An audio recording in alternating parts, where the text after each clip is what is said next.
Hello friend, સ્વાગત છે તમારું મારા કિચનમાં। આજે આપણે એકદમ ટેસ્ટી અને ક્રિસ્પી ફરાળી રેસીપી બનાવવાના છીએ। તો રેસીપી બનાવવાનું સ્ટાર્ટ કરીએ। તો સૌથી પહેલાં મેં 2 મીડિયમ સાઇઝના કાચા બટેકા લઈ લીધા છે। તેની સારી રીતે છાલ કાઢીને તેને આ રીતની મોટા કાણાવાળી ખમણીથી ખમણી લેવાના છે। આ રેસીપી એકદમ ક્રિસ્પી બનશે અને ખાવામાં પણ એટલી ટેસ્ટી બનશે। તો આ રેસીપીને જરૂરથી ટ્રાય કરજો।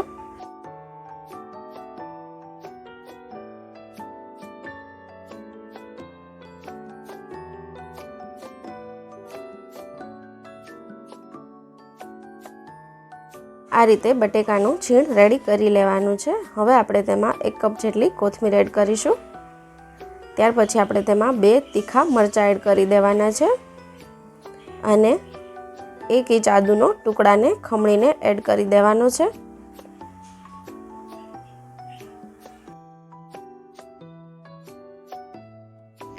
હવે આપણે બીજા મસાલા એડ કરી દઈશું। તેમાં અડધી ચમચી જેટલો ધાણા જીરું પાવડર, અડધી ચમચી જેટલા વાટેલા મરી અને સાથે 2 થી 3 મોટી ચમચી જેટલો સાબુદાણાનો પાવડર એડ કરી દેવાનો છે।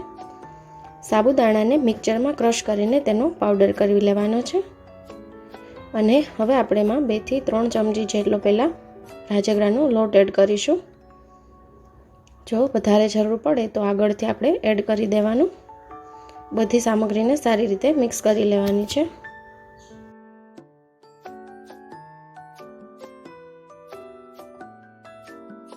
હવે આપણે તેમાં 2 થી 3 ચમચી જેટલો સિંગદાણાનો ભૂકો એડ કરી દેવાનો છે।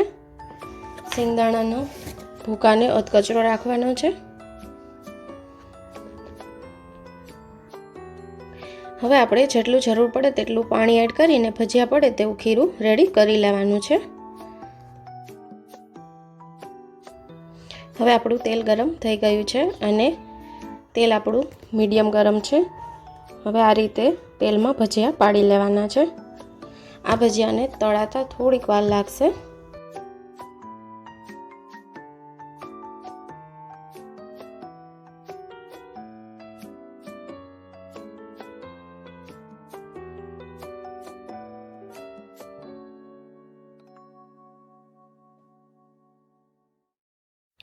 હવે ભજીયા એક સાઈડથી ચડી જાય ત્યાર પછી આપણે તેને ફેરવવાના છે। ત્યાર પછી આપણે ભજીયાને ગોલ્ડન રંગના થાય ત્યાં સુધી આપણે તેને તળી લેવાના છે। આ ભજીયા ખાવામાં ખૂબ જ ક્રિસ્પી અને સાથે એટલા ટેસ્ટી લાગે છે। તો આ રેસીપીને તમે ઘરે જરૂરથી એકવાર ટ્રાય કરજો।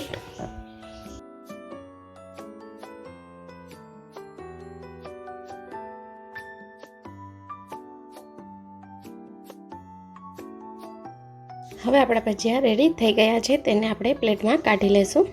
આ રીતે ગોલ્ડન રંગના થાય ત્યાં સુધી આપણે ભજીયાને તળી લેવાના છે।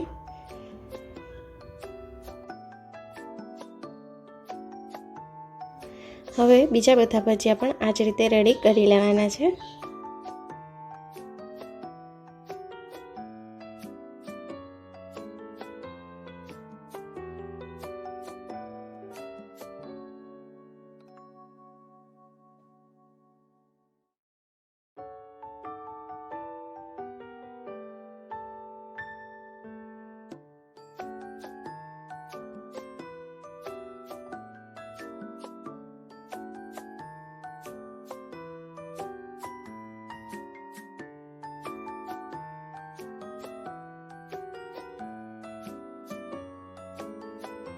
તો આપણા એકદમ ક્રિસ્પી અને કુરકુરા એવા ફરાળી ભજીયા રેડી થઈ ગયા છે। તેને આપણે ઠંડા દહીં કે પછી સિંગદાણાની ફરાળી ચટણી સાથે સર્વ કરીશું। તો આ રેસીપીને તમે ચોક્કસથી એકવાર ઘરે ટ્રાય કરજો। ખાવાની ખૂબ જ મજા આવશે। તો ફ્રેન્ડ્સ, આજની મારી રેસીપી તમને કેવી લાગી તે મને કોમેન્ટ કરીને જરૂરથી જણાવજો અને મારી ચેનલને સબસ્ક્રાઈબ કરવાનું ભૂલતા નહીં અને સાથે બાજુમાં રહેલા બેલ આઇકોનને પ્રેસ કરી દેજો જેથી નવા વિડીયોના નોટિફિકેશન તમને મળતા રહે। ફરી એકવાર મળીશું નવી જ રેસીપી સાથે। ત્યાં સુધી આવજો। Thank you for watching.